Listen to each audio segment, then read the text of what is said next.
Some Saturday at Pebble as our leaderboard takes shape. It will be a final grouping of Straka, McIlroy, Lowry as we head to the final round on CBS. Often idyllic, that meeting of land and sea, but it had teeth here in round 3. And for more, we are pleased to take you into the Super Tower, where the lead analyst of golf on CBS, Trevor Immelman, joins us. Trevor, always great to be with you on a day like this, especially in a place so special. And it felt like a day in 2 acts in some ways, the way that the weather rolled in over the peninsula. I know our team on CBS did such a beautiful job of bringing it to us, but is there an aspect of a day like this that you can only really behold on premises? Yeah, the crew did a brilliant job. There was some trying conditions out there for a couple hours.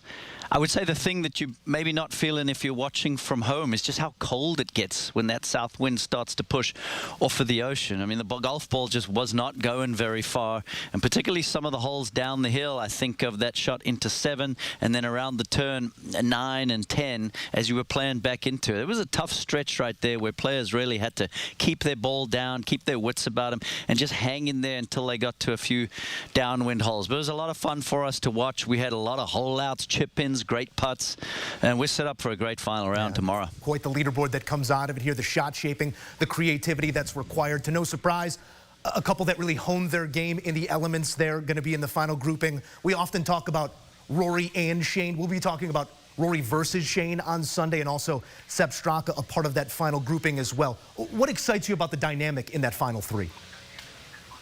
Well, there's a whole host of things. You know, Straka maybe a little unheralded, but he's the most recent winner, having won in the Amex just a couple weeks ago. He's got a ton of confidence after how he's performed in the last few years. Got that Ryder Cup experience over in Italy as well, so I absolutely would not go to sleep on him.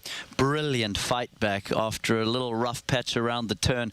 But McIlroy for sure, look, he's the favorite. 26 PGA Tour wins, a whole host of wins around the world as well, and he is driving it as good as I've ever seen. Just crushing the ball. 18 today, hit the longest tee shot of the week there. 14, he's been bombing it over the trees. So he's going to have a lot of opportunities with the short clubs. So we'll have to see if the wedges and the putter cooperate. And then with Lowry, comfortable pairing for him. He's not going to be intimidated by all those wins Rory has, all the major championships Rory has. They've played so much golf together. Shane's a tough competitor.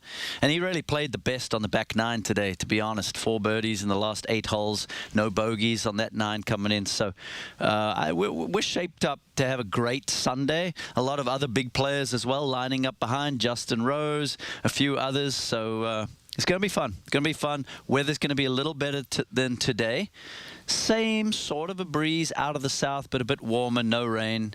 It's going to be a shootout. Lots of birdies out there. Well, let's game it across that forecast then, because I'm always so interested in the cadence of Pebble. 1 through 4, giving it up this week. 6 through 10, sort of that 90-minute postcard that we get, and then a few opportunities coming home. How do you expect it to crescendo on Sunday? Where are the opportunities?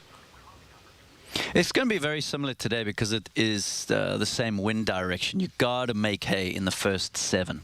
You've got to get out there and be a couple, 2, 3 under after 7. Get yourself in the game and then hang on around that loop as you play in the coastline. And you'll have a few opportunities playing down the wind really from 11 through 16. And then 17 and 18. It's just a tough finish here for many reasons. Number 1, demanding shots. But number 2, winning here, having the opportunity to win at Pebble Beach, it's one of those that at the end of your career, you're like, wow, you know, I won at one of the most iconic courses in the world. So odds starts to add layers to it. So finishing off here is real tough. And then the par 5, if you get a good tee shot away, I mean, we could see a 2, 3 shot swing, no problem. So can't wait. Yeah, it's going to be a blast tomorrow, man. Plenty of drama waiting there on 18, as we've seen some of the best in the world putting the beach in Pebble Beach on that tee ball. Trevor Immelman bringing us all the latest from the grounds. Trevor, looking forward to the call on Sunday. Thanks, Joe. And don't forget, only one place to have it. CBS Paramount Plus, our award-winning team bringing you those thrilling moments at the conclusion of the Pebble Beach Pro-Am. Some of the world's best teeing it up on Sunday with our best. Post-round coverage continues here on CBS Sports HQ. Doug Bell up next with his thoughts across this field, including who thinks might take it home come Sunday. That's next. Some world-class stuff on Saturday at Pebble. round of the day belonging to Rory McIlroy. A blemish-free 65 on a day where the late wave was weathered to the tune of even par. McIlroy, a birdie here at the last as that eagle try goes begging. A 7-under effort, a mark matched only by his good friend Shane Lowry. Also will be playing alongside Rory on Sunday. A 65 for Shane-O with 2 bogeys as well, so plenty of circles there for Lowry, who will be in that final grouping. The third and final member of that grouping, Sepp Straka. 3 consecutive bogeys to start his inward 9, but then lights it on fire coming home. Birdies at 4 of his last 5. Straka 1 shot clear of McIlroy and Lowry. Headed to the final round on CBS and streaming on Paramount Plus. Going to be a thrilling conclusion at the always iconic Pebble Beach. Let's bring in the iconic Doug Bell with his thoughts here on round 3 at Pebble. Doug, always great to be with you here. And we're going to start with Sepp Straka because it felt like this man was squarely in control, taking on the weather as it came. Makes the turn, 3 consecutive bogeys. That's as many bogeys as he's made in about the last month on tour. Right. He's been so sharp and then shows us again why he's played at that level. What stood out to you in that bounce back ability on the back 9? Well, I was worried when he jumped on the bogey train, Joe, dropping shots at 10, 11, and 12, and it was kind of like, this could be really bad. But then the weather cleared, and he's a mentally tough guy, and I think you go back to when he played on that winning Ryder Cup team. All these guys played the Ryder Cup for the first time. They come back mentally tougher, and we saw that as he closed strong. The birdie at 17 right here was phenomenal. Everybody was having trouble hitting the green. Only 45% of the field hit the green. He lands the birdie at 17, and then at 18 hit a so-so second shot. But how about this bunker shot? Straka closed strong, Joe. He really impressed the heck out of me. And keep in mind, of all the names on that leaderboard, he's played more golf than anybody else. Played 2 weeks in Hawaii, won the American Express, went home with a little R&R with a wife and baby. And now he's back. So Sepp Straka is looking pretty good right now, Joe. Looking for wins in consecutive starts. You allude to 17, the only birdie of the day there at the par 3 wow. belonging to Straka. Spectacular stuff. And it was in the context of what we saw today. Winds blowing, flags turning over on their side. It seems to come in one fell swoop there out in Carmel by the sea. What did you make of the test that Pebble laid forth here on Saturday?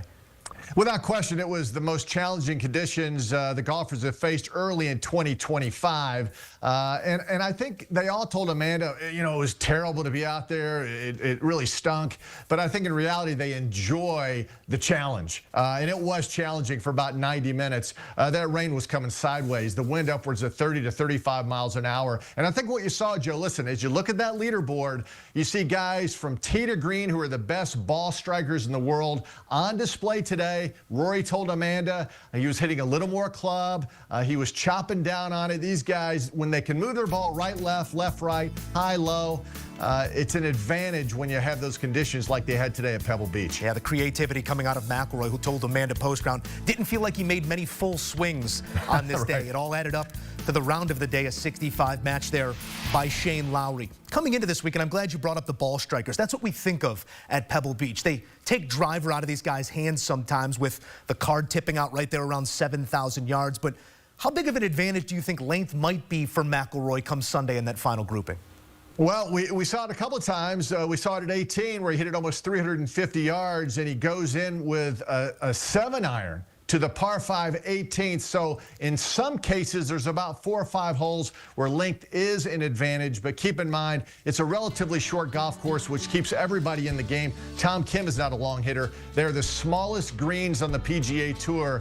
And so, again, these guys who hit it in the middle of those irons and they can hear the click, and not many guys have it that good, they will have the advantage tomorrow. Hey, Scotty Scheffler, he's 5 back, right? But he's in the top 10. Why? Because from tee to green, he hits it as good as anybody with an iron. Again, that was on display today. I love it, guy. I love the conditions, Joe, and I love to see these guys emerge at the top of the leaderboard. Lucas Glover, another guy, too. Really good ball striker. Certainly Scheffler will have to do something very special to find himself in the conversation, even to post a number for that final grouping in some of the chase pack. But this is our first look at Scotty this season after that hand injury.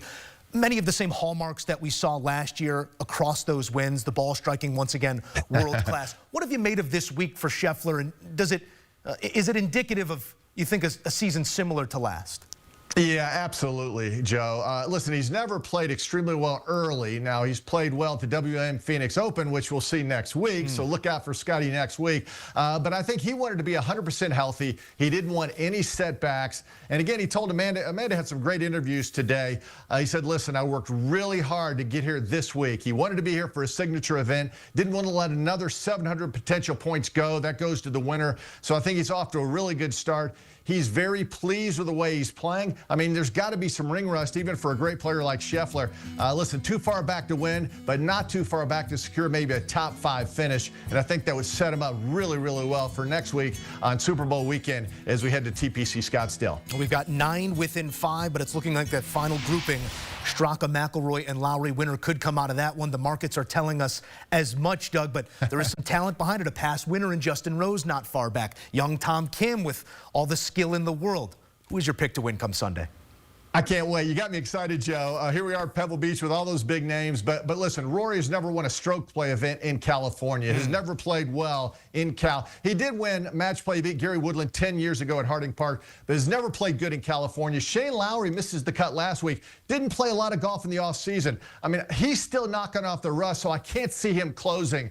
The hottest guy on that leaderboard is Sepp Straka. Now, he's not necessarily a household name, but he should be, Joe. Played great in Hawaii, won the American Express, again, goes home and gets some rest with a wife and baby, comes back, and then what he showed me today, after going bogey, bogey, bogey, 10, 11, and 12, coming back with 4 out of 5 birdies to close the deal, the only guy to birdie 17. Joe, I think he keeps the hammer down. I think Sepp Straka, after tomorrow, will have 2 wins early in the 2025 season, and he'll be #1 in FedEx Cup points. Would be some start to a season for Sepp Straka, and would also be consecutive wins for those Georgia Bulldogs. Quite a program, pumping out some talent there. Doug Bell, we appreciate you as always. Enjoy Sunday. Thanks, Joe. Oh, what a day we got on tap. Pebble Beach, CBS, some of the best in the world vying for that crystal. It's the final round of the Pebble Beach Pro-Am. Begins 3 Eastern on CBS and streaming on Paramount+. More coming on HQ. Full highlights from the round of the day. Dueling 65s for Shane Lowry and Rory McIlroy. Those and others up next.